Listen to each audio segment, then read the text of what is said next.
Hello,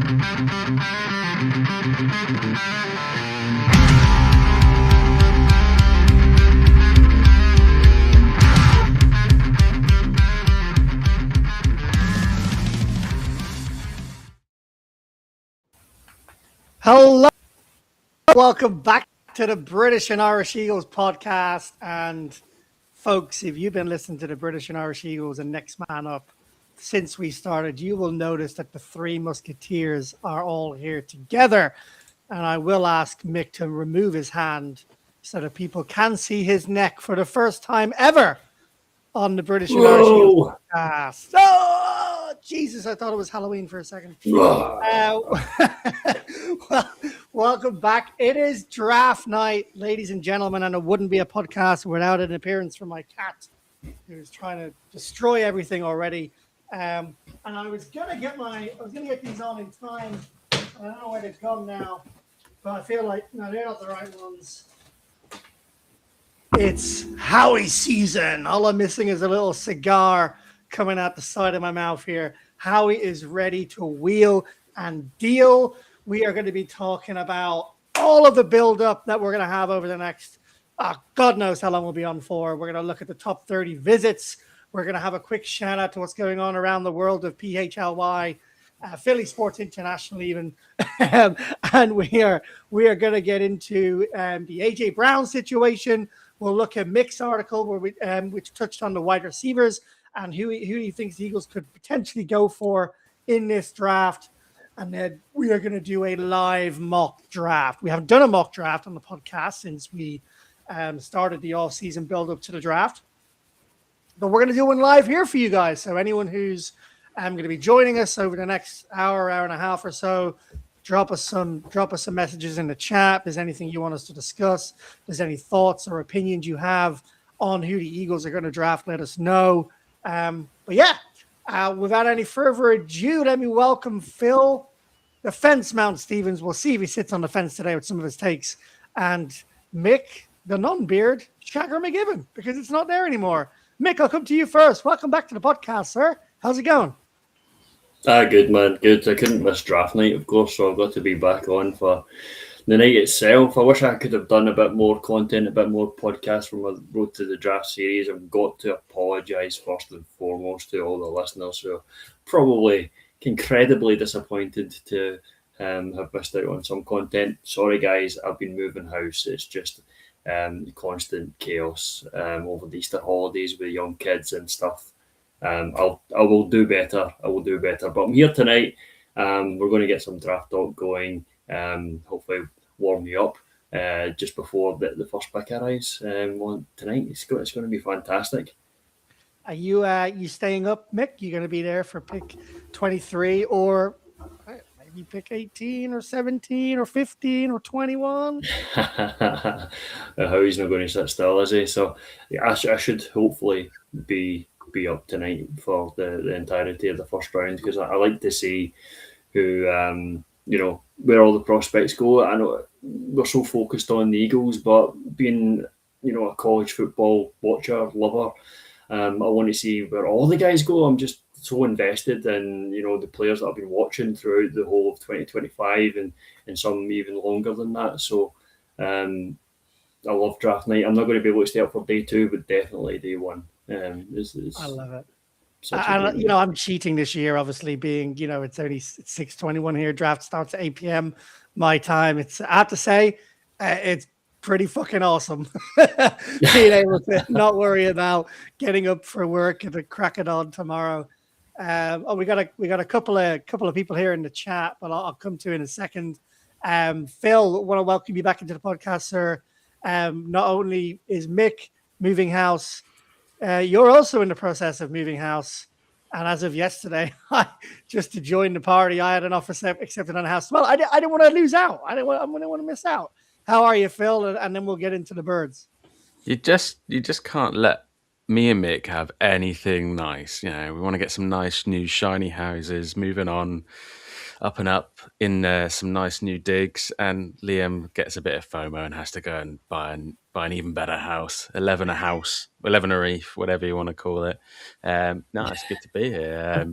Just not on the fence so much tonight, more in the technical booth, trying to remember how to do live streams. And I think my laptop is just about holding itself together, maintaining the streams, putting the adverts on, bringing the comments up. So I'm going to let you two guys get into it tonight, because we've got Mick on the podcast, so we need to get every drop of draft knowledge from this guy as soon as possible. I love it. It's crazy, right? Before we get into the draft, hey Joey, how you doing? Welcome to the British and Irish Eagles podcast. Great to have you here, listening into us. And Rich, I've no idea who the new Scottish guy is. He's stolen our normal Scottish guy, and yeah, you are going to get roasted. Great. Shout out to the Flyers while we're here before we get started. Absolutely dogging on the Pittsburgh Penguins right now. Me and Katie were watching the third game last night. They're 3-0, about to hopefully go through to the next round. Sixers are 1-1. Sixers are 1-1, and they now have home advantage against the Boston Celtics. Maybe Joel Embiid will be coming back as well to help out his compadres to get through to the next round. And the Phillies are shite. And I'll probably just leave that there. We'll see. Well, shout out to Passyunk Avenue hosting the Flyers and the Sixers watch longs, even at this late hour. We're all tucked up in bed, but they're grinding out the wings and the cheesesteaks and the Yinglings, and they're having a good turnout. Apparently, they're in Battersea on Saturday, which is worth knowing. Well, if you're watching online live right now, go and scan the QR code. Go and get the best Philly cheesesteak outside of Philadelphia. Get a PBR. Get a pickleback shot. Get the whole Philly experience in London, United Kingdom. Alrighty, before we get into what the Eagles are going to do, given we're to be here for a little while, Mick, I wanted to get some of your thoughts on the first round, specifically the top 10 to 15 picks of the draft. We've got Dallas in there in the top 10. We got the Giants picking twice in the top 10 if they don't move out. I believe they're 5th and 10th. So who do you think the Giants are going to go for? Do you think Jordan Love falls to 5, or is he going to be picked up by the Cardinals or the Titans just beforehand? Do you think they'll go Caleb Downs? Will they go Sonny Styles? What do you think about the Giants now? With Harbour obviously at the helm, and they've got the young quarterback and running back there that they're looking to build around. Where do you think the Giants go? Where do you think the Giants go? And where do you not want the Giants to go? Yeah, well, the Giants, the Giants. I hope they don't. I hope they have a terrible night. I hope they have an absolute terrible draft and they just take a punter and a kicker with their first 2 first-round picks. A long snapper? No. Howie doesn't even keep a long snapper on the 53, apparently. Yeah, but I mean, they've got some heavy ammunition there, and with two top 10 picks, it's just huge. I couldn't believe that trade that they made with the Bengals. For Dexter Lawrence, the 10th overall pick, that was wow. Still can't believe that, but it puts the Giants in a position to try and get a couple of blue chip players in a draft that is, let's be honest, it's not full of blue chip players. So there's, I think there may be multiple teams trying to trade up in this first round tonight. Could see a scenario where the Giants maybe even trade back if they get a good deal, having maybe secured the 5th overall pick, with maybe they draft Sonny Styles, or they need some help on the defense, so that could be a way that they go. I think Jeremiah Love might be actually out of their reach, even at 5 overall. Jeremiah Love, I think I've said it in the podcast before, he is just a spectacular player. If you listen to most talking heads, all the NFL podcasts, all the draft analysts, they'll tell you Jeremiah Love's the best player in the draft. If we're not talking about positional value, so of course Fernando Mendoza is going to go number 1 overall quarterback. Yeah. Raiders need quarterbacks. Forget about it.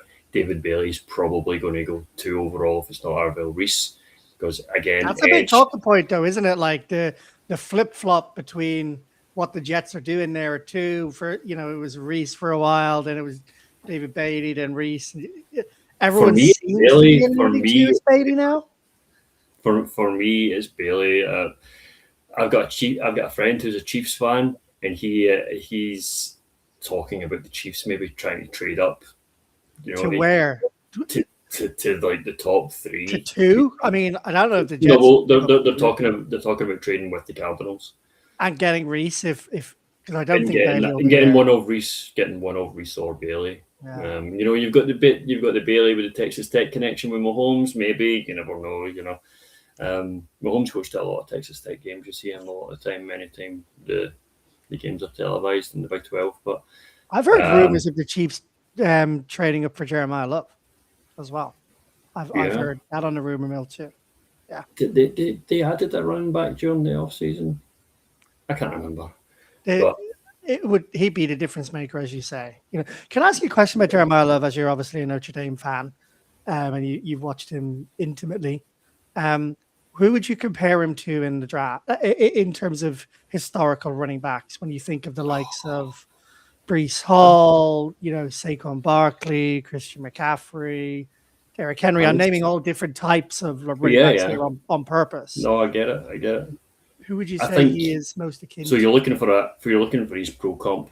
I'm looking for his comp. In your opinion, I've obviously seen comps before, but in your opinion, it's a tough one. I think maybe Jonathan Taylor would be a good comp for Jeremiah Love. He's just that sort of. I would say Jeremiah Love is coming out with more juice in the draft than Taylor did. Taylor kind of made his mark when he hit the NFL. Yes, there's not many running backs that come into the draft with this. Saquon was. Saquon was. I mean, the running back last year from Boise State plays for the Raiders. Oh, Gentry. Yeah, Gentry. He came with a massive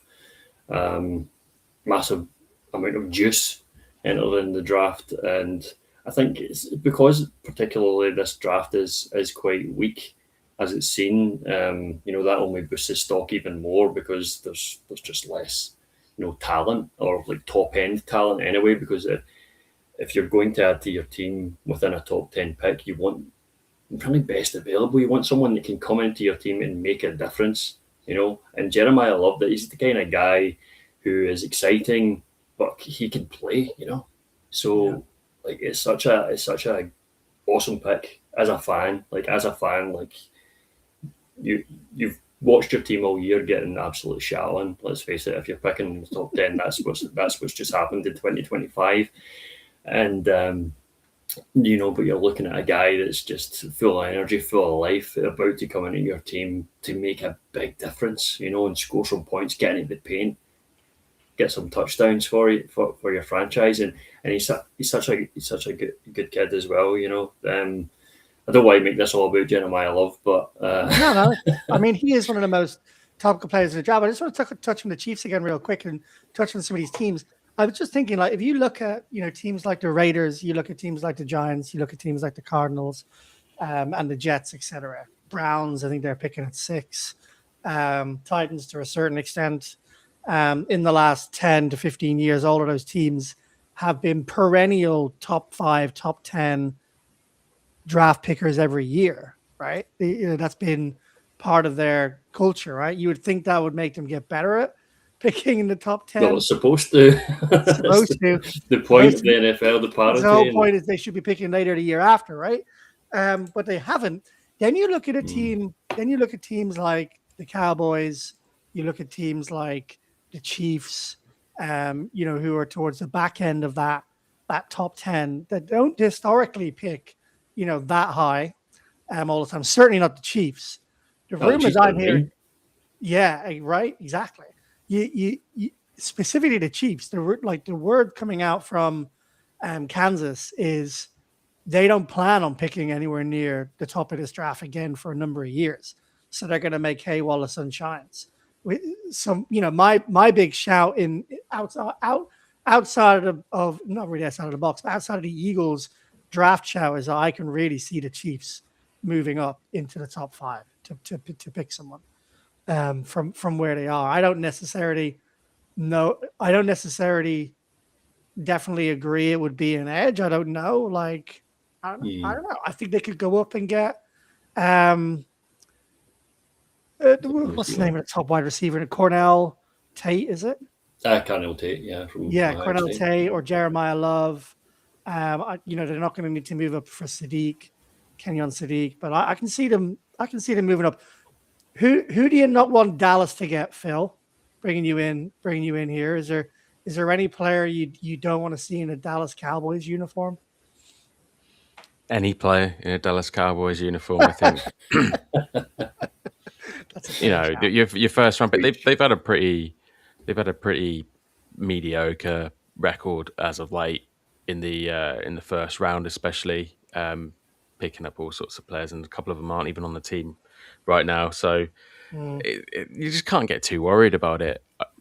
You don't want to see any of your rivals pick it up, and the fact that the Giants, like you said, are picking twice in the top 10 is bad enough. The fact that the Commanders and the Cowboys are going to pick up a first round talent themselves, it's just one of those things where you have to just hope that they make a hash of it and that they either do something silly or they get the worst player available. But the same way you don't know who the best players are until they're on the football field, you don't know who the worst players are. So you've just got to hope that their scouting is terrible and that they've not picked something up.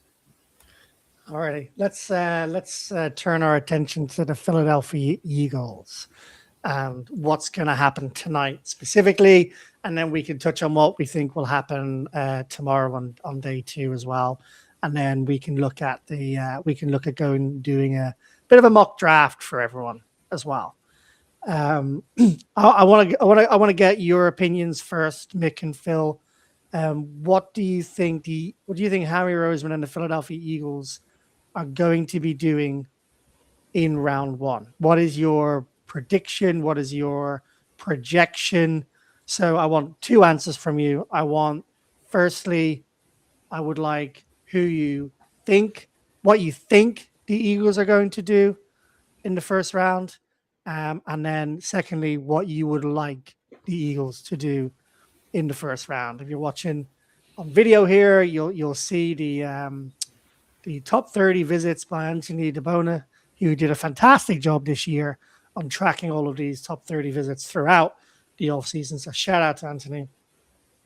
And let me just quickly go through these here for people who are listening in. So the top 30 Eagles visits that we know of so far, although I think there's maybe 1 or 2 which are not completely up to date on here because we found out a couple in the last day or 2 down at the draft.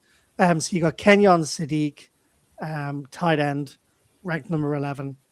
You got Ione, Penn State, interior offensive lineman. Amari Cooper Jr., wide receiver. Jordan Tyson, I can also announce, was a top 30 visit. He was said to have played a number of competitive games with Nick Sirianni. So 2 wide receivers there. I don't think Mekhi Lemon was a visit to the Eagles, but happy to be told I'm wrong there. Caleb Lomu, who is the offensive lineman that I don't want the Eagles to pick up this year, purely and only because I've heard 2 separate people say he is the most of all of the offensive linemen that the Eagles could take, that would be most like Jesus, I've forgotten his name. What's the name of the offensive lineman? Dillard. Thank you. Jesus. I've erased his name from my memory because of the bad memories. He's the only offensive lineman who's been akin a little bit to Dillard, and that just gives me nightmares. So they're the top 30 first round-ish ranked players.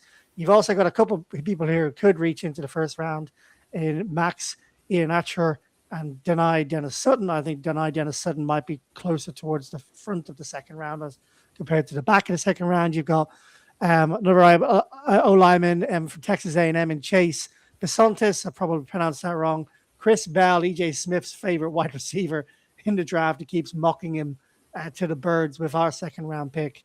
Traden Stukes, DB out of Arizona, who has a RAS of 9.95. Again, if you're looking at this on video, you'll notice the consistency of the 9.5 and above RAS scores. The Eagles like, those of you who don't know what that is, it's athleticism scores. Then you're looking into third round prospect. You got, I'm definitely going to fuck this one up, Dejon Stribling, wide receiver out of Ole Miss. Romello, height. Would love to know what height he is. Edge out of Texas Tech. Jalen Kilgore, DB out of South Carolina, who has a 9.6 RAS score. Markel Bell, another PHLY favorite. Bo Wolf has the Eagles drafting Markel Bell on a few mock drafts. Big old boy. RAS score not available because he broke it all. No, I'm joking. I don't know why it's not available. I guess he didn't test. Nate, are you sure these are real players? Or are you just trying to test my ability to pronounce here and my enunciation skills? Nate Borkircher, tight end out of Texas A&M. Good effort. Fifth round. That's pretty much correct. Yeah, nailed it. All right. Two more O-linemen, Jude Bowery out of Boston College, Isaiah World, another O-lineman out of Oregon, 7th round, Caleb Douglas, wide receiver out of Texas Tech. And then finally undrafted LSU projection, tight end, Bauer Sharp, 9.16. Raz. Alrighty. Mick, coming to you first, my friend. So, in the first round of the NFL draft, what do you think will happen with Harry Roseman in terms of our pick? Will we trade up? Will we trade back? Who will we take if we do?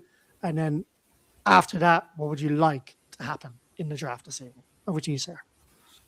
Yeah, I mean, sort of it's the easy answer, isn't it? And the fact that I think the Eagles are going to go tackle in the first round. It's just such a no-brainer. We know Lane Johnson, his retirement is imminent. It's going to be next. He's agreed to play another year. He doesn't have Jeff Stoutland with him anymore. I think this is going to be his farewell tour in 2026, and we need to draft his replacement now. The Eagles don't draft a year late. The Eagles draft a year early. So we're going to get this guy to come in and sit. Maybe he comes in and plays a few games. Lane is known to go down for a couple of games per season. He doesn't usually see out the full NFL calendar. So we need a guy who, he's not going to be top end talent at the draft because of where we're picking. We're not going to. I don't see how he, trading into the top 10 for the top tackle in the draft. I can't see that happening. Would he be willing to trade into, between 5 and 10 places from 23 as far as 13? It's possible. I think so. With the draft capital that we own, looking ahead to next year as well, we've got plenty of draft picks between this draft, the next draft, whatever we pick up for AJ Brown as well. So Howie's probably, got all the red strings on the draft board, all the permutations of what can happen. If I do this, then this happens, then this happens. It's a big chain reaction, but he's got them all planned out. He's got everything down to a T. So Howie knows if he sees a guy start to dwindle down the board, he's picking up the phone. He's getting on the phone to Carolina or whoever is on the clock, so that he can strike. He can go for that premier tackle that he wants. He can maybe go for a Monroe Freeling from Georgia, or he can maybe go for Caleb Loma for Utah, or the other tackle from Utah. The world is Howie's oyster, or the draft is Howie's oyster. He is the puppet master. This is his night. This is what he does. So I'm looking forward to what he is capable of.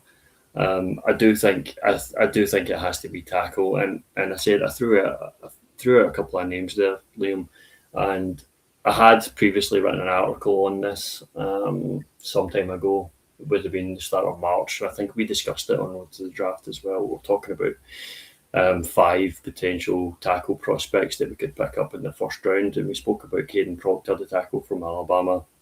We talked about Monroe Freeling, and the more I dug into these guys, the more I liked them. Like Freeling is probably my number one target in this draft. I just think he's ideal size, frame, build. He's a bit raw. Are you worried about the majority of it being at left tackle? I know he has some time at right tackle. Are you worried about? I'm not majorly. No, not majorly. I think he has the ability to learn. He's still young. I do understand you get these like left tackle only prospects, and it's unfortunate that we need a right tackle, um, because most of the guys that are coming out have predominantly played left tackle.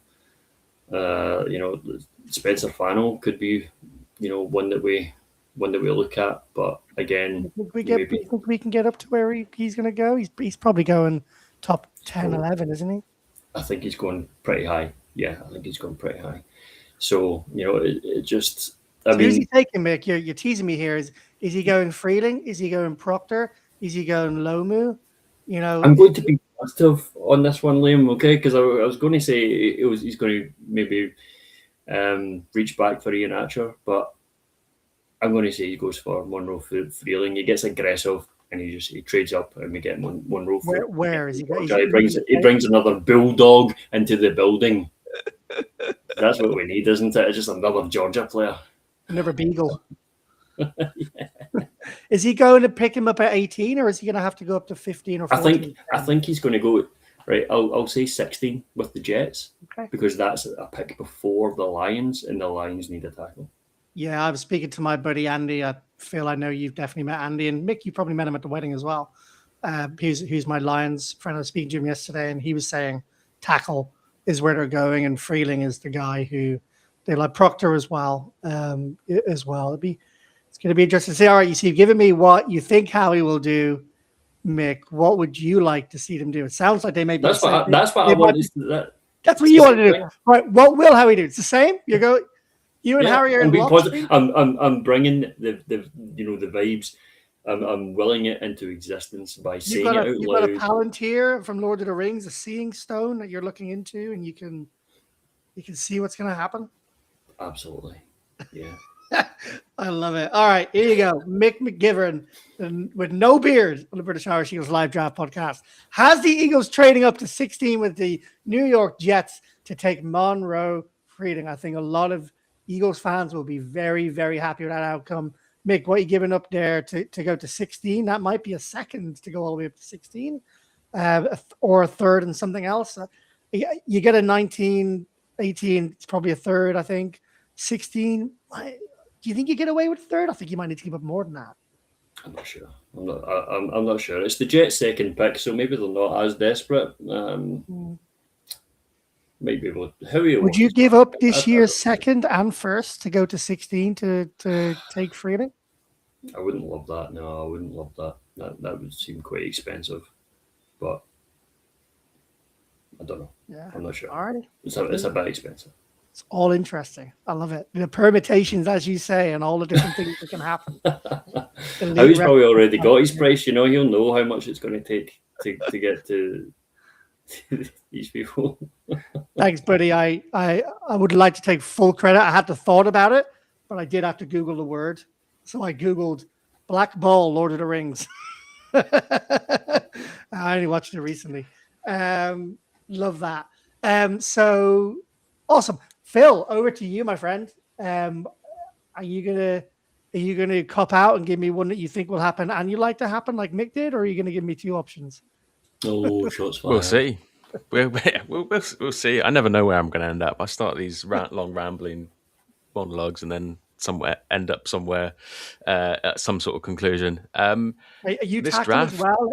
Is that where your mind's at, or it is? Yeah, I was going to start with, I just don't get the feeling that Eagles are going to be aggressive in this. I'm not ruling it out, and don't get me wrong, I'll sit with every pick going, oh, the Eagles might trade it. Oh, the Eagles might trade it. And who might we be able to pick up if we traded here? I just get the feeling that there's not a lot of top-end talent outside of the top 10, and I feel like that's too rich for Howie to move into. So unless something crazy happens, and Howie will always be on the phone and scoping out trades, but I get the feeling that we're either going to pick where we are, or we're going to trade back, because we don't want to reach for someone like Ian Atcher or something like that. But I feel like tackle is the way forward. We had these discussions last year when Lane Johnson was in the, it's almost like we're here 12 months later in the same position, wondering how long Lane Johnson's going to go on for. And I feel like we maybe got lucky, or, we kicked the can and it didn't burn us this time. Don't play with fire twice. We need to look at the potential replacement. And I feel like unless someone comes calling or something exciting pops out to people, I feel like we're just going to be playing it safe is probably not the right way to say it, but it feels Sounds like a it's bit just of a going to be a fence safe. take, really, to be honest. I disagree. I don't think it's a fence take. I think it's just not foreseeing any kind of extreme moves. I don't think there's anything particularly standing out to jump up for that's reasonable. That's not an extreme, like, wow, well, where did that come from? I guess we Never don't expected know, that. right? The Eagles tried to You trade up never for Jahad Campbell like 8 picks last year, and they broke him in exactly. the end, right? Yeah, and as for whether we go outside of tackle, again, it kind of fits in with the trading up. I feel like it would have to be that specific example. And we obviously don't know if this handshake agreement with the Patriots actually exists or whether it's just people making up stuff for clicks on Twitter. You don't know, but I feel like if the Eagles do hypothetically have some sort of agreement with the Patriots saying we're going to give you this, we're going to wait till 1st of June, you're going to give us AJ Brown, we're going to give you this, and the Eagles are going to sort of put the cart before the horse and pick up something to replace AJ Brown with, and then yeah, the capital that we could get from that trade. But it all feels so complicated. I feel like it just gets overthought, and then at the end of the day, Howie's just going to pick a decent guy at 23, and we all go home going, well, that was fun speculating, but we all knew this is where we were going to end up at the end of the night. So we'll see what happens. But I think we watch it hoping for excitement, but we all know that it's probably just going to end up being some solid pick that we kind of we like, but we can't get too excited over. All right. Well, that's what you think. Go ahead, Mick. Oh no, I'll let Phil continue. It's okay. Sorry. I was just going to say. What I want to I'm interested in your answer to this. Yeah. Well, I think when Bijan Robinson was there 2 years ago, I was like, yeah, Bijan. I love the exciting trades up until then you start looking at the capital that you'd have to give up to trade up. So I'd kind of like them to make a big splash. I'd like the excitement, but I think that's not from a head perspective. So I know there's been some debate about Sadiq, but I feel like the situation around Goddard and the tight end room has been severely under injected with talent over the last. It's been neglected quite a bit, and I feel like someone like a top tight end talent would be a big splash, but it would also kind of be a sensible splash. I kind of be excited. I kind of want them to do something like that, but I think to disappoint you, Liam, I'm just going to come back to the tackle because I want security. I want security. I don't want to be losing Lane Johnson and being panicking and fearing that we're not going to have the top offensive line room that we've enjoyed for the last decade. I want to continue that. Who are you picking? Who do you want them to pick? You've said what you think Howie's going to do. Who do you want them to take? Do you want them to trade up to take a tackle like Mick suggested? We'll probably have to do for Freeling, or do you wait, take Ian Atcher, or do you trade back and think you can still get Ian Atcher? I want Ian Atcher. I don't know why. I've just fallen in love with this story and the upside. And I think everyone else, the mock draft, great striker for Leicester City as well back in the day. Yeah. Before he turned his arm. I know. Yeah. I feel like everyone's starting to come around to that, and whether that ends up picking at 23 because they don't want to risk losing out on him, or whether they trade back, I feel like Ian Atcher is my guy. I want. Okay, I love it. Yeah, because I was going to say, Phil, I've got insider knowledge, and from the draft competition that we're currently running. And the last question of that draft competition is, who are the Eagles drafting with in the first round? And do you remember how you answered that, Phil? No, but I feel like you're going to embarrass me now. No, not. You said Kenyon Sadiq. You went for the exciting pick. You went. Yeah. So you were on the track there. You started. You started by saying. I very much approached. So much fun, but you must have been, you must have been having a lot of fun when you were filling out that draft form. Yeah. Your mind was exactly in, the exciting pick. The guy that's going to catch some touchdowns, the guy that's going to change the offense. I very much got off my fence for filling out form. I thought, screw it. Most of the time, I always fill out trying to be really sensible, and I end up sort of That coming was in the middle after of a the Loch pack. Lomond in Schmo and whiskey, wasn't it, mate? Wasn't it, Phil? That's what happened. Maybe. And I thought, like, no, screw it. Let's just go on the air on the side of the extreme, the unlikely. The putting your neck out. So I think in the question, I think I misread one of the questions as well, because you put who's going to trade up, and I actually picked two teams that are going to pick for a trade. So I think I probably voided my answer for that. I think I went for the Browns and the Titans. I feel like the Browns are going to do something stupid to take the Titans pick, but anyway, that's all right, Phil. I'll pass the hosting responsibilities over to you to ask me. Who do you want? Who do you need? No. Who are you going for then? What do you think Harry's going to do then, Liam? So what do I think Howie's going to do? I was watching a clip of Brian Boldinger about an hour and a half ago, trying to get some, research in before the podcast.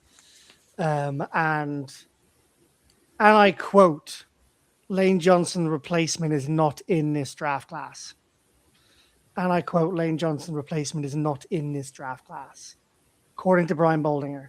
And I also want to point your attention to a clip that was surfacing on social media yesterday, probably 24 hours ago right now. Go to Lane Johnson's Instagram.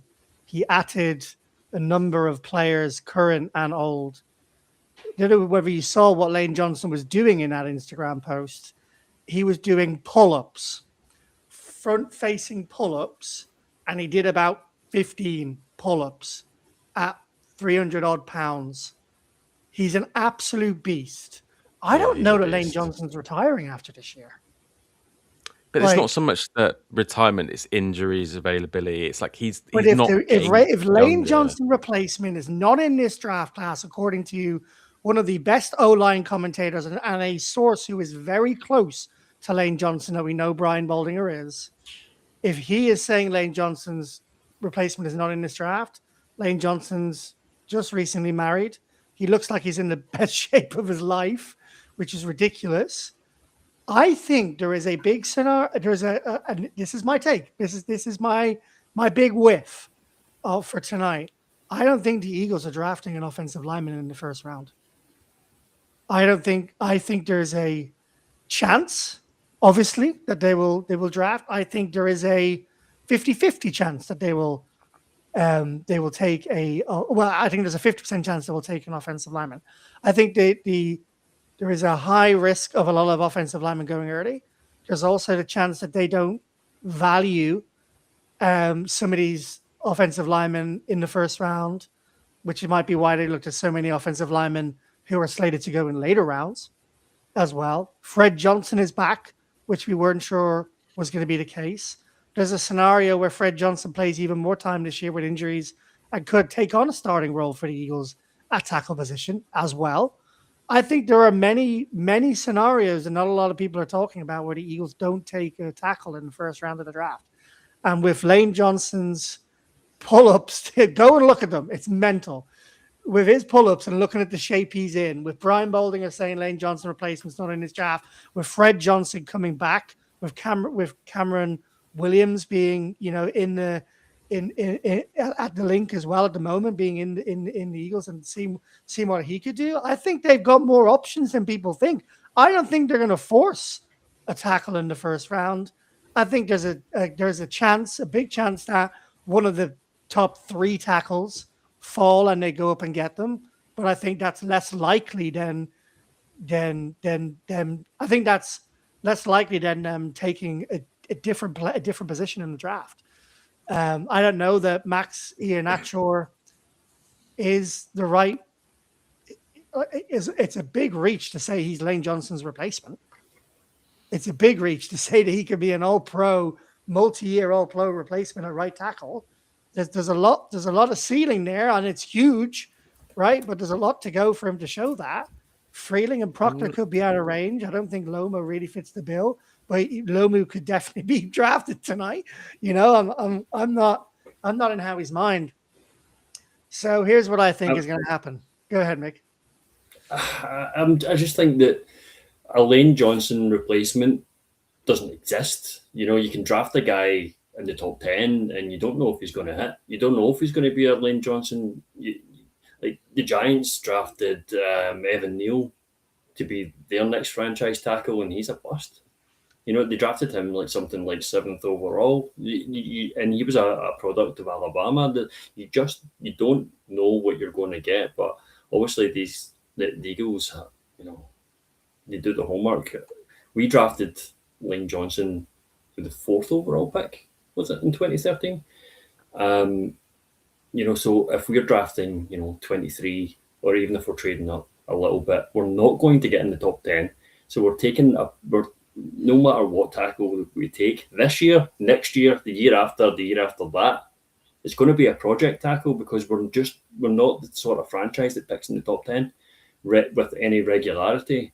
So Lane is eventually going to retire, whether it's next year or the year after, but we are eventually going to have to, pick his replacement. And is he in this draft? I don't know, but the Eagles are going to have to take a shot somewhere. Why not now? Last Eagles tackle that was drafted around 2023 was Andre Dillard at pick 22. Yeah, Might be some mess of that.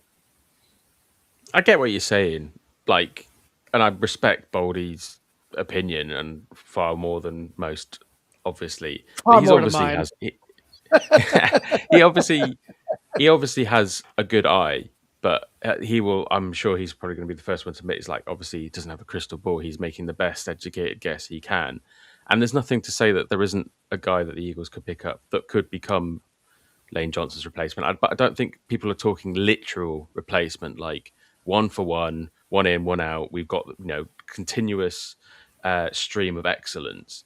But at the end of the day, we want to make sure we draft a guy who is going to have the best chance of being a suitable stand-in initially, and then maybe takes over and with minimal loss. So you need to be thinking about that. And if that guy doesn't necessarily exist in this draft, you've still got to take a chance on a guy potentially that might be, because it's probably one of the greatest needs of facing the team that cannot be plugged by guaranteeing a later round pick. Mailata being the exception to that.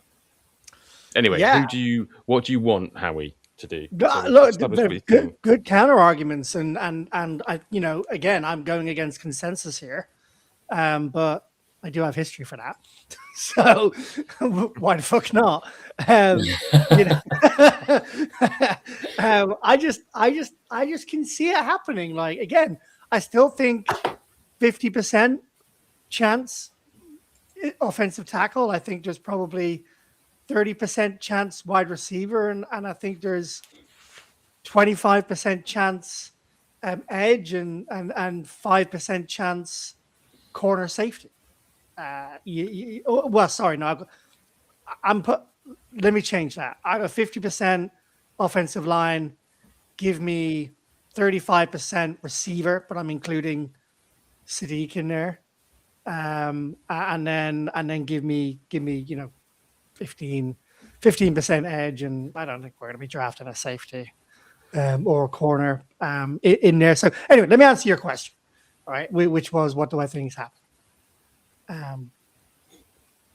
The Eagles trade up to pick 19, pick 18, maybe pick 17, pick 20, but around the 17 to 20 mark. And they take Omar Cooper Jr., wide receiver, yak monster. They know that AJ Brown is going to be traded. There's an agreement. It's well known throughout the NFL. Adam Schefter has put his mortgage on it already, by the sounds of it. And, he only really spouts what's been approved to be released by the NFL executives anyway. Shots fired. So that's probably happening. There's been a leak today that the Jonathan Renard trade is happening. So for me, that takes out that brings in the need for wide receiver, takes out edge, and then with the other things I've already said about offensive tackle, maybe not necessarily needing to be done in the first round here, and could be done in the second round, could be done in free agency, could be done in a trade, could be done in next year's draft, because Lane might play one more year. For me, I just have a feeling that there's going to be something that's going to shock people. It could be Makai Lemon. Could be one of the other wide receivers, but Omar Cooper Jr. I can see him being an Eagle alongside Devontae Smith. I don't necessarily think he will be a Pro Bowl wide receiver one, but I think he could be like a T. Higgins, not the same style of play, but like a T. Higgins type of role. A Devontae Smith kind of role, again, different type of player, but a very, very, very good wide receiver too for the Eagles. What do I want? Well, first, what do you think about Omar Cooper Jr.? Not the player. What do you think of the likelihood? I feel like this is, like I said, this is the draft that's going to be an exciting one compared to the last couple of ones we haven't. It's possible, but there's just so many different variables. It's hard for me to get excited about picking a wide receiver or trading up for him specifically. By the way, the literal definition of offense take, saying it's a 50% chance of offensive line. Liam, you are on the fence, my friend. All right, I'll come off the fence. Eagles will not draft an offensive tackle in the first round. They are going wide receiver. I think it will be Omar Cooper Jr. He is he made 27 people miss tackles in the open field last year. He's a great. I'm not even reading this off anywhere. Just knowledge. All right, he is a great. He's called the yak monster. He's got really strong hands at the point of the catch. He only had one drop last year for what was deemed a catchable ball. He did an 80+% catch rate when he was targeted. He's not AJ Brown, and I'm fed up of people trying to say AJ Brown's replacement. He's his own person. It probably will be tackled from Clemson, but like I don't know. I just have a feeling it could happen, right? And that's I'm gonna stick to that. Well, I would. To your guns, man. I am. I'm going to stick to that. What I would like to happen is really boring. I would like the Eagles to take Proctor or Freeling. I would like them to take a tackle. I don't like the risk of waiting till next year's draft to pick one up because you don't know where. Well, I mean, in an ideal world, we're picking 32 next year, right? And you're not going to get a chance to pick a tackle as high. It's very hard to draft to trade for a very good starting tackle. It's even harder to draft a very good starting tackle in the NFL. I love Fred Johnson. I've not been quiet about that on this podcast, and I think he's got the ability to be a starting tackle. When he came in last year in games, he did a really good job. I would like the Eagles to take a tackle just because it gives me peace of mind at that position. And I can see the press conference afterwards saying Howie saying, I'm getting you get back to basics, need to build in the trenches. This has been a formula that's helped us win championships in the past. I can see the post draft press conference literally being played out, and happy as Larry. There you go.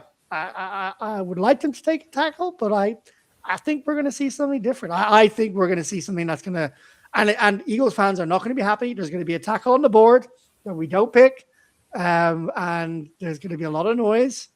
There'll be maybe there's an edge player there as well. Does it kind of feel like if you want to put your negative hat on, that this could be the Rager year for offensive tackles? We end up picking this offensive tackle before one that's still on the board that we all want. There'd be a huge debate, and then we end up picking the one that's not the dud, but hopefully not. Dillard, Rager. I do. I am scared about that, and that's probably what is informing my. I'm trying to find other scenarios other than us taking a tackle at 23, and that's the. And by the way, I think Kenyon Sadiq could be that player.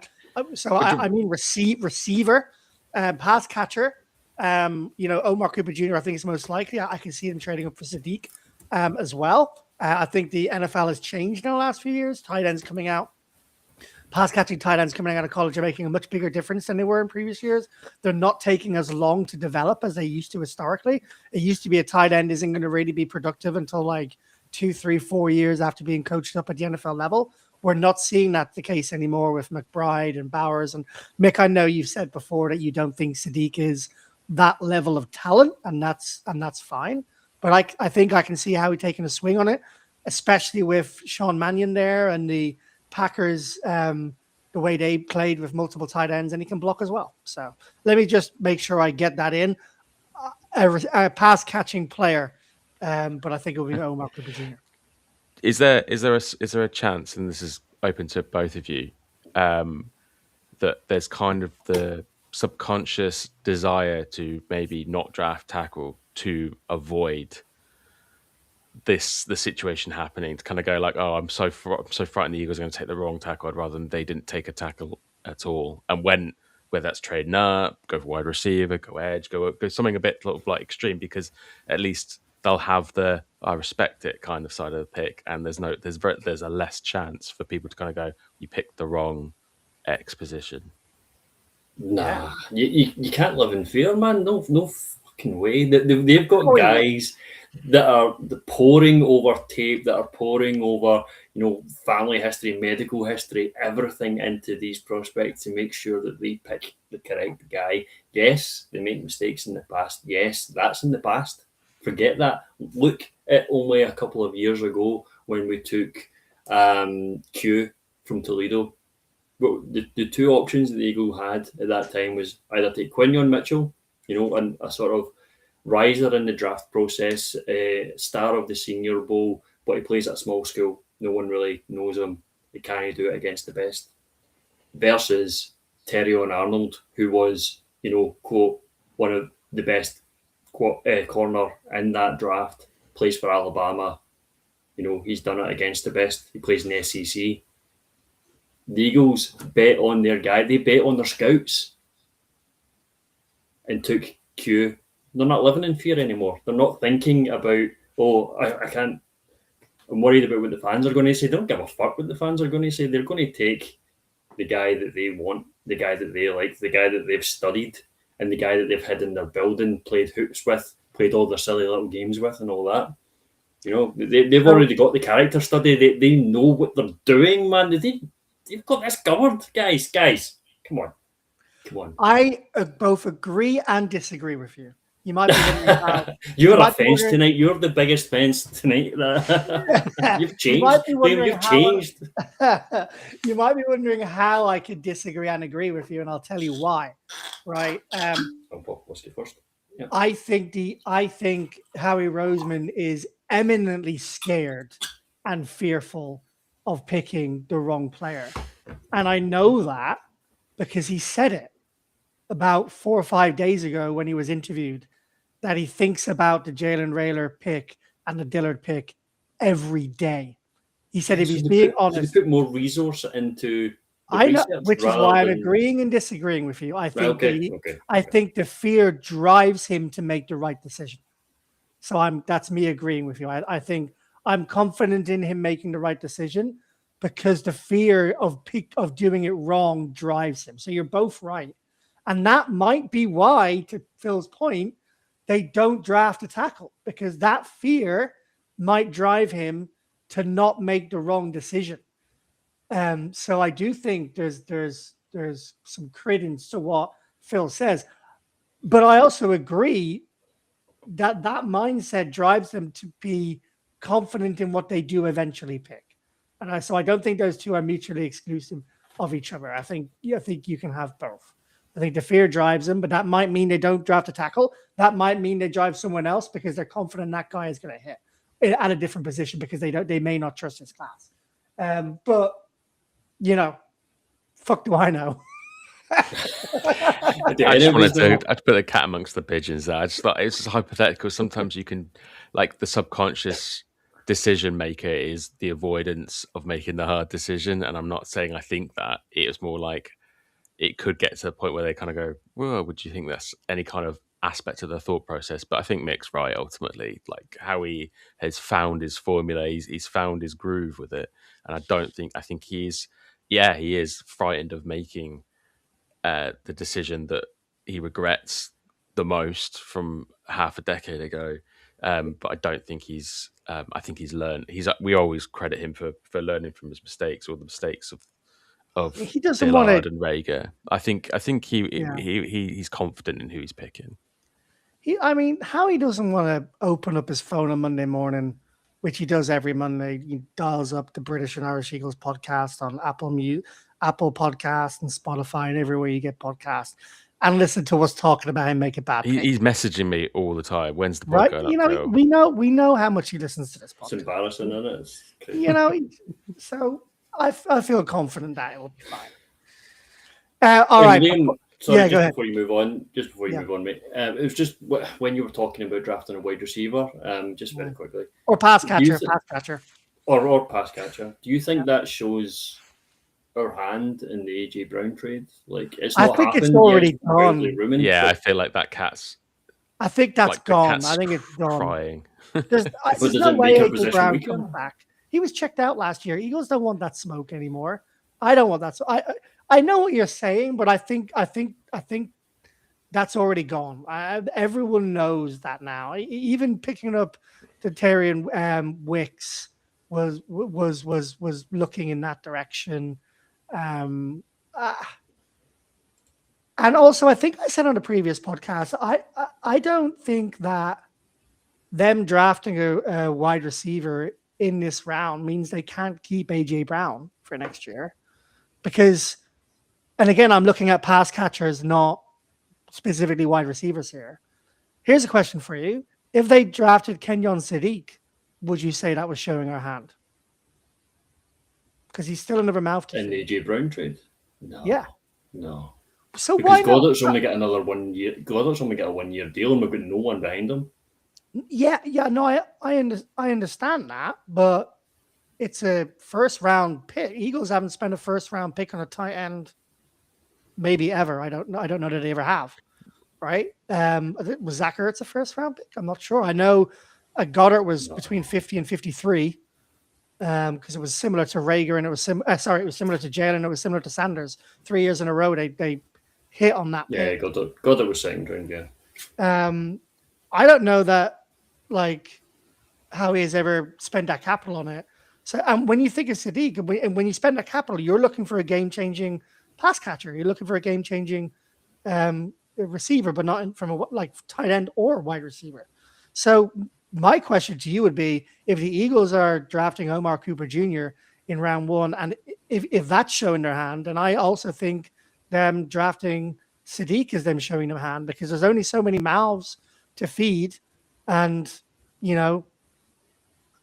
don't know. I still think you can keep AJ Brown. Like I still think there's a scenario where you draft Omar Cooper Jr. He's an incredible wide receiver 3 in his first year, a little bit like JSN was when he was behind Metcalf and Lockett when they first drafted JSN. That didn't stop them from drafting him. So yeah, I don't think so. One, I think they could keep AJ, and two, I think everyone knows it's happening. So Yeah, now it might make people point. ask for more if we're trading up to get a pass catcher.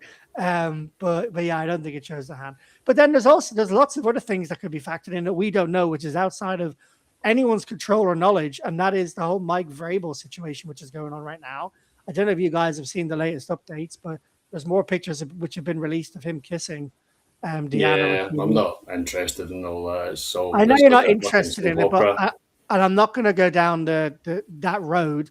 But my point I'm trying to make is there could be a scenario where the Eagles say to Goodell and the NFL, "I'd like you to do an investigation to see if our player was being tapped up," and that could defunct the AJ Brown Patriots trade completely. I'm not giving that any credits. I don't have an opinion on what happened. I'm just saying there's a scenario where that trade could blow up because of what's going on right now in the league.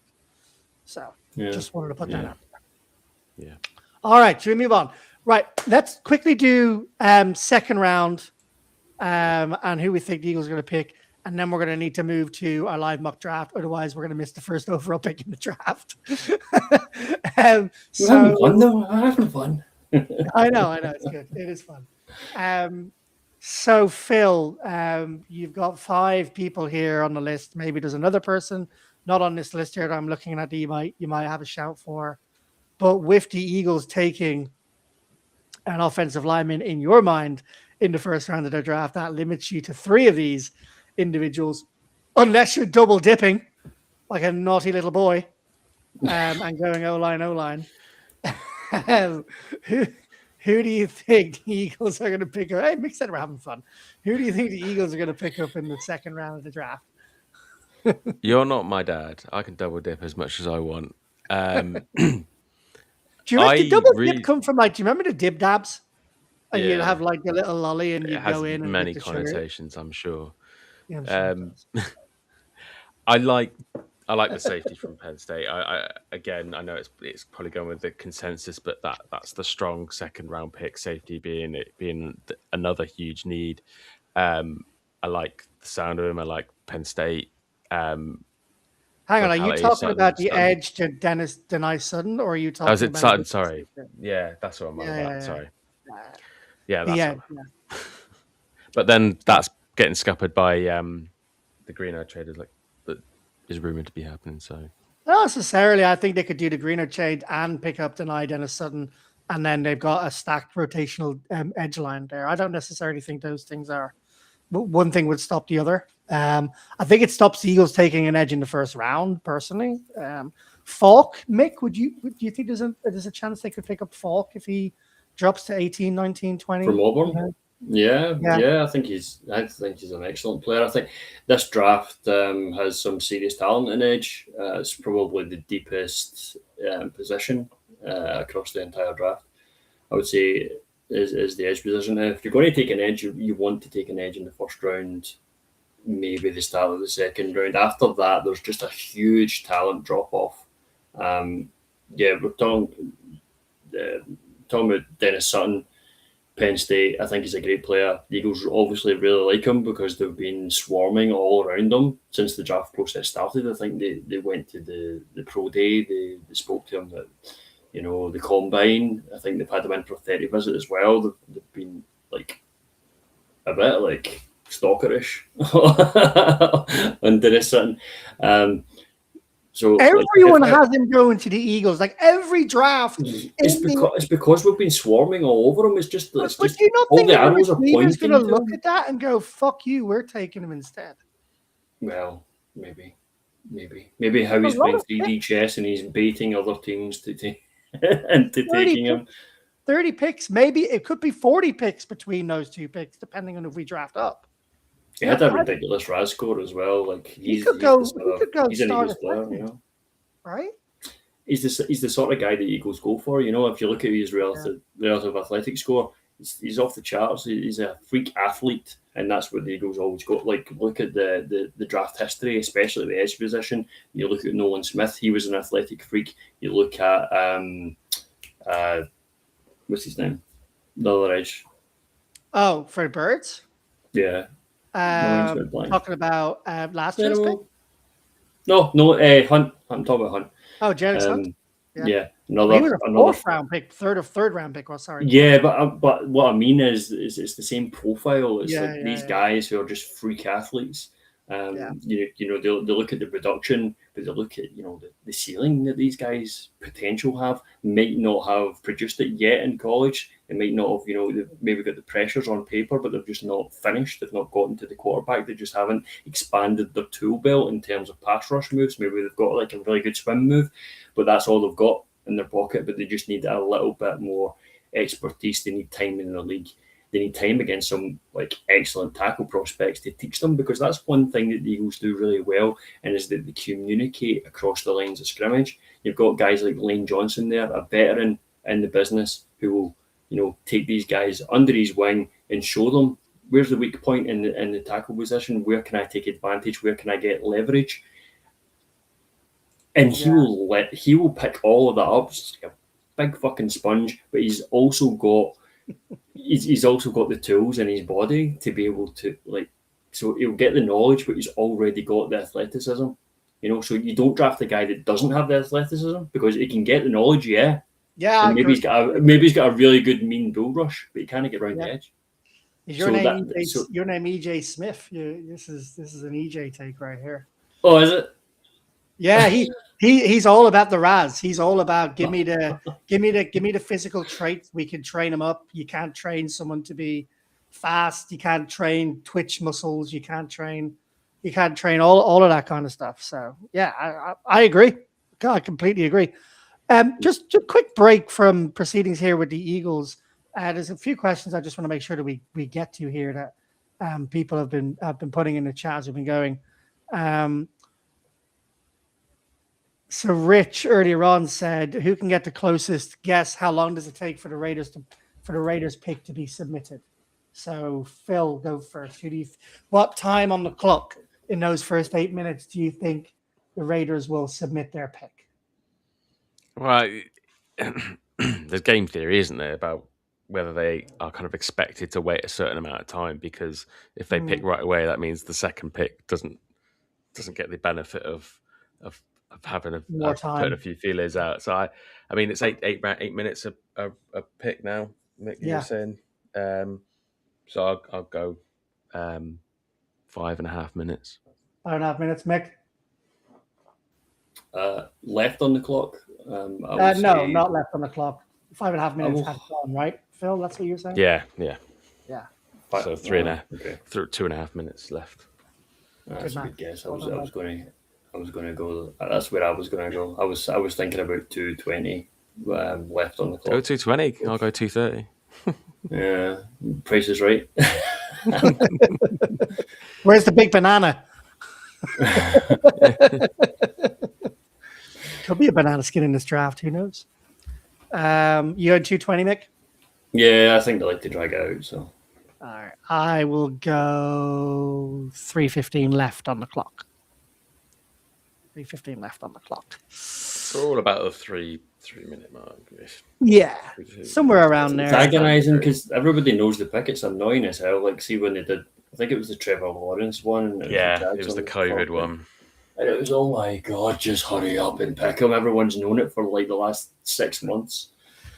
So also, Rich in the chat has corrected me, but I mean, I don't feel bad about getting this wrong. The Eagles have used a first round pick on a tight end in 1988. So, 38 years ago was the last time the Eagles drafted. No, that's he corrected it on the next. Yeah, I know, but I can't keep Jackson's first round, 1998. And then Brett, hey Brett, how you doing, buddy? Do you think there is a chance that we trade back? I do think there's a chance to trade back. That was almost it was my second what I think Howie will do. So I'll take a whiff on this too.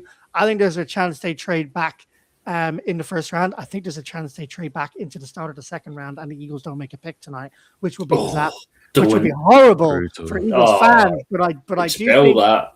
I think there's a chance that the Eagles trade their first round pick for a to go back into round 2 and also for a 2027 second round pick as well. So I could see them trading back into like pick 35 and picking up a 2027 second round pick because the draft is better. I think everyone listening in needs to realize that is a possibility for Howie to do. I will go the opposite to you, Liam, on this one, and I'm going to just put it out there. There's no chance that we trade back tonight. No chance. We're not there. No chance. No chance. There's no offense on where you are, Mick. That whiskey must be smelling pretty good. No way. This is a freaky Thursday. They even swap bodies. I know. Alrighty, Mick. Who are the Eagles going to take in the second round? Oh, that's a good question. So, with having already taken our franchise tackle in the first round, in the second round, I think we go wide receiver.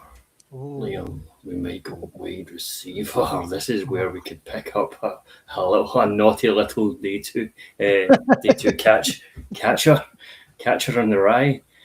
I wrote an article recently for Philly Sports International, detailing a few of the guys that we could possibly look at around the round 2 mark and beyond, of course, as well. Between day 2 and between round 2 and round 3. What I would like to happen, Liam, is I would like Chris Brazil from Tennessee. I think he is an outstanding wide receiver. I don't think he's getting talked up enough in the draft process. I think it may require a trade up. I'm not too sure. I missed the name there, Mick. Could you say that again? Chris Brazil. Oh, yeah. Right. The second from Tennessee. 6'4", nearly 200 pound wide receiver, 22 years old, Tennessee Volunteers. First team All Sec 2025. Yeah, his wingspan is just ridiculous. I think I said it. I might have said it in the article. I don't know, but the guy is just juicy. He's juicy. This is the sort of guy you just want in your team. 12 games, over 1,000 yards in 12 games, 16.4 yards receiving per catch last year, 9 touchdowns. Yeah, and he ran a 4.37. 4.37. So he's got the speed. 12 points higher than both Devontae and AJ, who ran a 4.48 and a 4.49 from memory. Yeah, so he's got he's like a big downfield threat. It's like he can push vertical on the field, and I think that's what's maybe been missing a little bit from our offense as well. He's quite slight. That must be where he gets his speed from at 6'4". He's only 198 pounds. You say only. I wish I was 198 pounds. Well, yeah, I mean, but like he's 6'4" at 198. I'm 188 at 5'9". Yeah. All right. Do you know what, Mick? I have not heard a lot about Chris Brazil II, and now I'm very intrigued by this prospect. So thank you for that. No problem. But yeah, I think there's quite a few wide receivers that are interesting around the second round. Some may sneak into the first round. I spoke about Denzel Boston as well from Washington, the receiver. I think he's going to sneak into the first round. Casey Concepcion from Texas A&M. I think he's going to slip into the first round as well. I don't see him falling to the second. It may fall in the second, but it's going to be like right at the top. It'll be right at the top of the second round if it does fall. So that in the second round, you're really looking at maybe Chris Bell, who's obviously got the ACL concerns. He'll miss training camp completely. He may start the season on PUP. I just don't like that sort of gamble. He did have elite speed before the season ending injury that he incurred versus SMU around November, December last year. Which is a damn shame, and I'm sure he'll still pick up and he'll have a great NFL career, but it's just too much of a gamble for me. There's also guys like Stribling from Ole Miss, who I think we've had in a top 30 visit, I think you said. So the Eagles are obviously looking at wide receivers. We've had Jordan Tyson in the building as well. He's way out of our reach. That's not going to happen, but it's good to know that how he's. He looks amazing, by the way. If he's fit, he looks absolutely sensational. Yeah, he does. Yeah, I think he's half the NFL. Best wide receiver in the draft by a mile if he's fit. Oh, you think so? I do, yeah, personally. Oh no, I like Lemon best, but you like Lemon preferences. I hate his name. I can't get on with Mackay Lemon. Too bad. Last time I said that about a name, we then signed someone. What's that? The coach, yeah. Oh, we're definitely fucking getting Mackay Lemon now. Like that's it. It's happening. Book it. Put your bets on. All right, I'm gonna. I obviously went pass catcher in the first round, so give me a Kalen Routledge, guard from Georgia Tech. Oh yeah. In the second round, I like him. He is a bit of an animal in the trenches. He has that dog in him. That we know Howie and Sirianni like to draft. So given I went for pass catcher, I'm going to go Kalen Routledge in the second round. All right, gentlemen, I think it's about time that we did our live mock draft. How does that sound? Let's do it. Phil, do you want to go for a quick little 60-second break with a Loch Lomond ad read, and then we'll go Sounds into like the a great draft? idea. Let's do it. Speech in 60. Celebrate victories, rally through challenges, and bond with fellow fans as you toast with a dram of Loch Lomond single malt whisky. From tailgating gatherings to watch parties at home, Loch Lomond whisky becomes an essential companion, enhancing the moments that make football so extraordinary.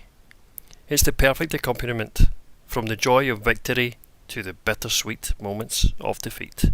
Loch Lomond offer a wide range of malts, with their flagship perfectly balanced, and signature expressions Inchmoan and Inchmuren to suit any taste palette. Celebrate greatness on and off the field this season with a perfect balance of Loch Lomond whisky and Eagles football. From the first pour to the crowd roar. Fly Eagles fly.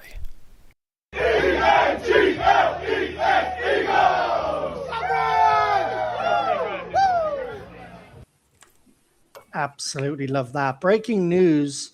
NFL Commissioner Roger Goodell said on a pre-draft interview with ESPN that Mike Vrabel's situation did not fall under the league's personal conduct policy and that it was a team matter. So there you go. The AJ Brown trade is still on with the Patriots.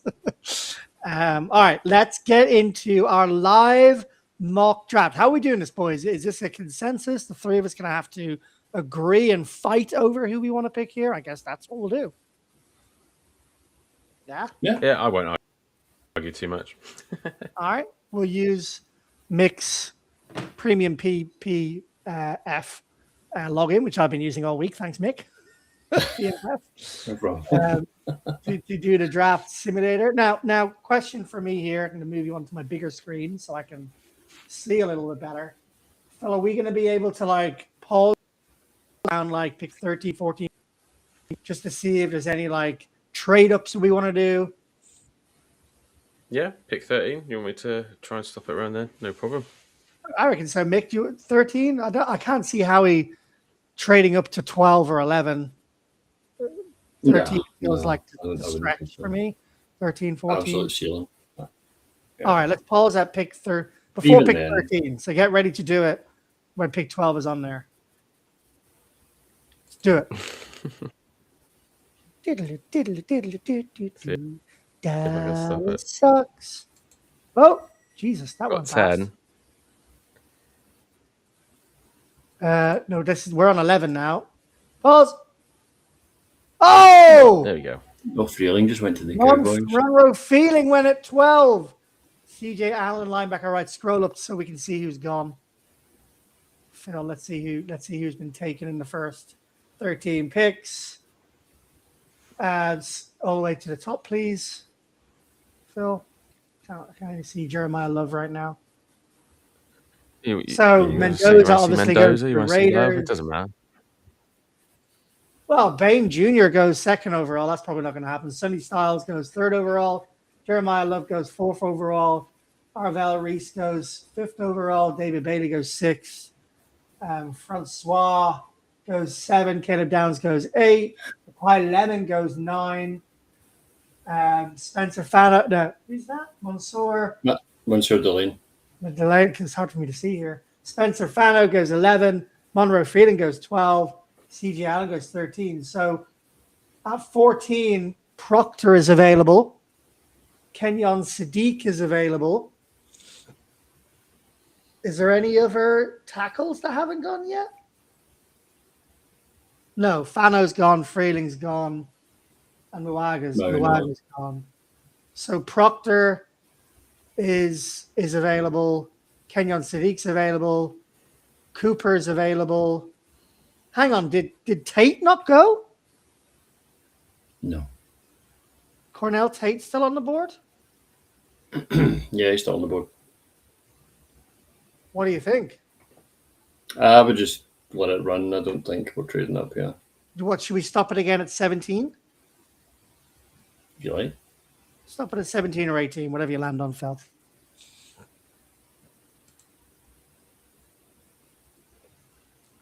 Okay. So there's Tate and Owen.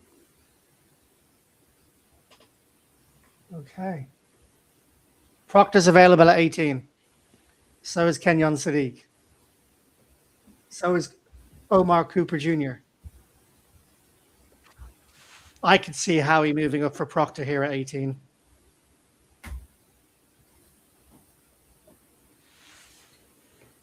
What do you think, Mick? Make an offer, or Do you want to hold out? What's it going to take? That's the What's it question, going to isn't take? it? So 23 and 98.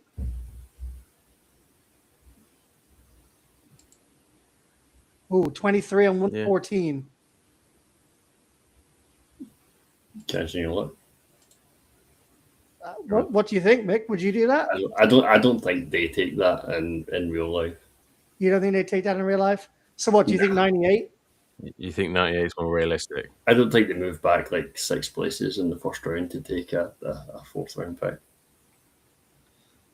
Okay. So what you think it could be 68 or 98? Minimum 98, yeah. Now, well, the next question is: do you want to do it? Do you want to offer the trade? Do you want Proctor that bad that you want to give 98 away? It was you that wanted Proctor. Oh no, I said he was still on the board. I don't mind. I don't mind. I don't mind waiting on Ian Atcher and keeping their picks. So I would rather 98. I'm happy waiting. You're happy waiting? 98. Okay, let's hope Ian Atcher doesn't go 20, 21, 22. All right, let's go. Ian Atcher, Omar Cooper Jr. when we can still get Proctor. No, not Ian Atcher. Sorry, Kenyon Sadiq, Jordan Tyson. Oh, we could have had Kenyon Sadiq. We could have had Jordan Tyson. We could have had Omar Cooper Jr. We could have had Hendrik Folk. But the boys wanted to wait for Ian Atcher.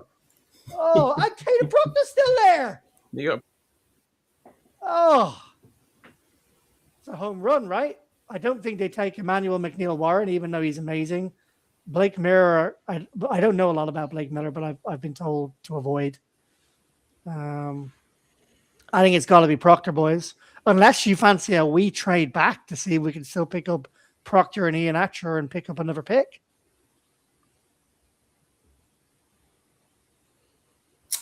I'm happy with going. I think we go with Proctor. Yeah, also trades like the deliberation on trading doesn't make for good viewing. I don't think so. Okay. Good evening, Catus Mom from Philadelphia. How are you doing? All right. So let's go. Caden Proctor, you are an Eagle. I guess we'll just go through to the next pick. We held. Let's stop at 40. Oh well, too late. Okay. There's a wide receiver there that I like. There's a defensive end that I like there. Which one? Malachi Lawrence. Malachi Lawrence from UCF. Yep. Who else is there, Phil? We'll get Chris Brazil from Tennessee. Oh, do you know what? Bell. I like Chris Brazil just because of that. You've just talked about it. He's there. Now, do you like Chris Brazil more than Skylar Bell? Yes. Do you like him more than Eli Stowers at tight end? I do. Yes. Do you like him more than AJ Hawley and Keontae Scott? Yes. Okay. I think it's we're set on Brazil, I think. Chris Brazil runs like a gazelle. You are an eagle. That's got to happen now. It's got to happen. All right. I'm feeling Proctor and Brazil. This one's being released, boys. This one's going on socials. This is our prediction. Yo, if we walk away with this in tonight's draft, I'm happy, man. I'm happy. Me too. It doesn't matter what happens after the first 2 rounds. It doesn't really matter to me. Well, there's only one round tonight. I'd be surprised if we find out our second pick this evening. No, I mean over the course of the weekend. Okay. I don't know about you guys, but I fancy a trade back here. Who's on the board? Let's have a look at who's on the board. So we're picking at 68 overall. Caelan Routledge is still here. We've got Rutledge. Yeah, we like him. And we could use a guard because we don't know what's going to happen with Dickerson, and we don't know what's going to happen. I do also like Max Clare from the tight end from Ohio State. Yeah. I'm talking about the tight end position. Romello Height, the edge from Texas Tech. We had him in the building, I think, in the 30 visit. Though you won't like him, Liam, because I think he's 25. Yeah, no, no thanks. That's out for me. Yeah, I think he turns 25. He may not be 25 yet, but he's about to turn that way, I'm sure.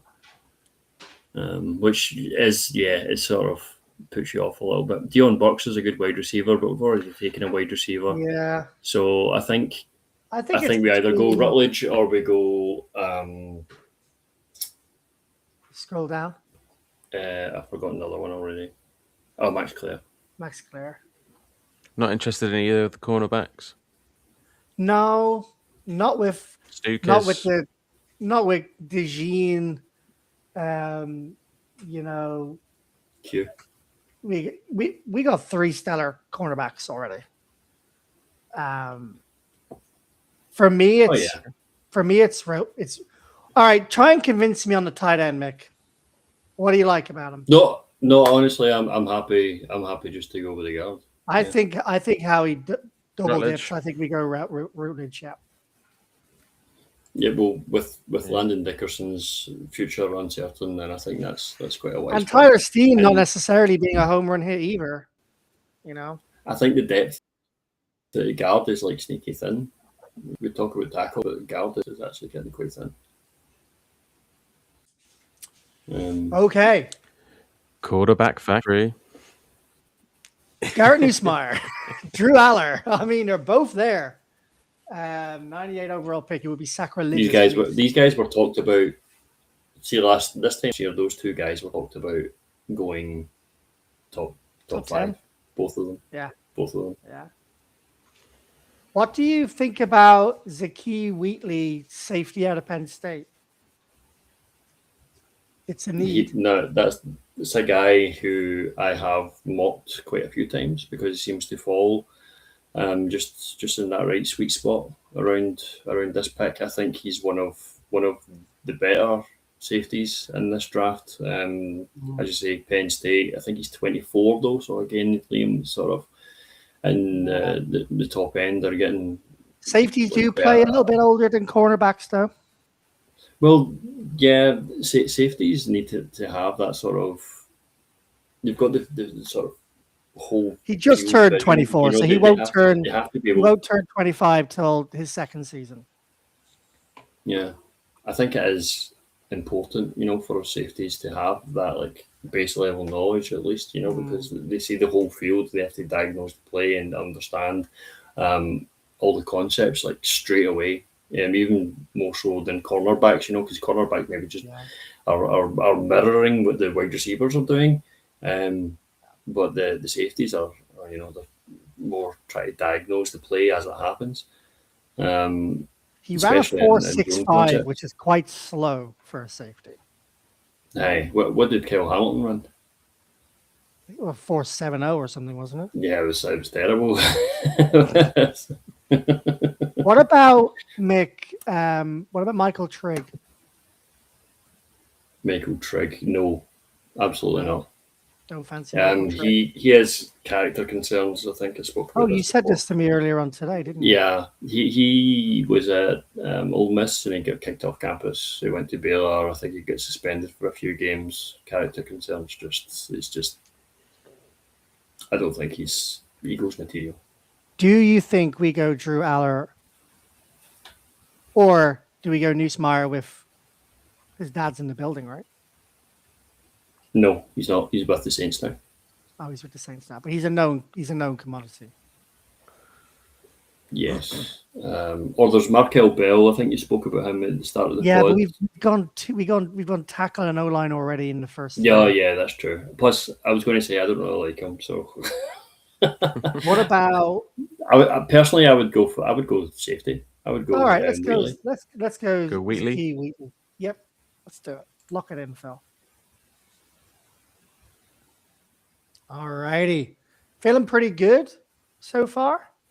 Wide receiver, tackle, guard, safety. 3 offensive players. The 1 defensive hole we needed to plug. We need to get young on the offense. We need to get cheaper on the offense. I like where this is going. I like where this has gone so far. Okay. I think this is where the draft starts to separate into, just go for your guys. Like, forget about position. Like, or don't focus on position too much. I think it's more like, if you like the guy, draft the guy. Do you know much about Caleb Proctor out of Louisiana? Who, sorry? Caleb Proctor. Oh, no. At the very top. No, absolutely not. I've not even heard of him. FCS first team All-American. That's why I've not heard of him, because he's an FCS player. I don't watch FCS. So, again, wouldn't be a guy that I know of. In defensive interior, is that a position that we're going to be potentially looking at? It could be. It could be. I think that's probably a position we pick up in the hope that we can find someone to replace Ajomo. Yeah, guys at a small scale. We've got Kilgore's there. Can you click on him, Phil? Can you click on Caleb Proctor? We see his profile a sec.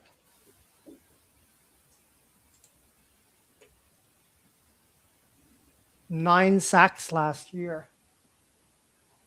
What's the first? That's pretty impressive for the interior. It is very, very impressive. Go to his first look. Go to first look. Yeah, it's always guys from these small. 6'3", 280. That's quite light for an interior defensive. It's very light. He's only 21.9, but he's been very productive, but productive in a lower division. Yes. Let's have a look at Xavier Harris. And there's Makai Kamara there as well. The draft's going to start seeing itself. Are you thinking ideal? Yeah. What else we got there? 336.8. Now we're talking. All right. Let's take this. Let's take this guy. Let's take Xavier Harris. 330, 6'8". Put him and Jordan Davis in there, and you don't even need a defensive line. Just put the 2 of them in there, and no one's running the ball on you. We doing it? Yeah, why the fuck? Yeah, why not? All right, a couple more picks left. 3 more picks left. Wow, that Xavier Harris is 6'7". That's crazy. Yeah. Defensive interior. Wow, man. Do you know much about Klein, Nick? He's come up on my board a few times. Marlon Klein, Michigan State. Oh yeah, the tight end. Yeah, not obviously not top of the draft. He's, I think he's again a bit of an older prospect. I think he's been around college football for quite a few years. Yeah, I think he's obviously the blocking tight end. He's got 1 touchdown as an entire college. Yeah, a lot of these guys around this end of the draft, I think, as I say, the dart throws, you're not getting high end talent. You're sort of betting on attributes at this point. I think Jacoby Lane's actually a guy that I like. He's another wide receiver, but what about Carson Beck? What about Carson Beck at 137? He's fallen quite a long way there. Do you pick him up as your next QB factory, your next Tanner McKee? You could do Tanner McKee replacement, but static in the pocket doesn't seem really like a full, Jalen's print of. I've heard a lot. Oh, hang on. I've heard a lot about Emmett Johnson as being a real gadget running back. And Saquon's in his last year of guaranteed money. And my mind has gone bloody blank today. I don't know what is wrong with it. The other guy used to play for the Jags. Tank. Tank is also in his last year. I like Emmett Johnson here. Go for it. Let's go Emmett Johnson. I actually really want the Eagles to pick him up at a late round pick. I didn't see him there for a while. I only just saw him. Yeah, I wouldn't have minded Nick Singleton there as well. Yeah. Who you'll know from Penn State, running back. Yep. No relation to Jamal. Or is he?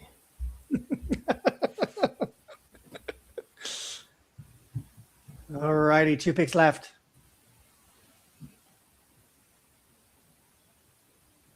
Right, here we go. Okay, Klubnik, he's fallen quite far back. Joe Shelton, the tackle from Penn State, yeah, it's not bad. Julian Neal, the corner from Arkansas. I don't mind that pick at all. Yeah, let's go with Julian Neal, cornerback Arkansas. Yeah. Take a flyer. Yeah. And with the last, is this the last one we got coming up? Yeah. Our last Eagles pick of the draft. And then we will love you and leave you all because round 1 is about to start. Oh, good. Oh, So I guess come on, it's more position. give me a picking center. up depth piece somewhere. Give me a Pat center. Coogan. Oh, I don't know much about. I don't fuck all about. I do. Pat Coogan. I know everything about Pat Coogan. He's Okay, go on then. He's a Notre Dame transfer. Okay. And do you like him? We're going with that one, are we? Love him. All right, I'm in. Pat Let's Coogan.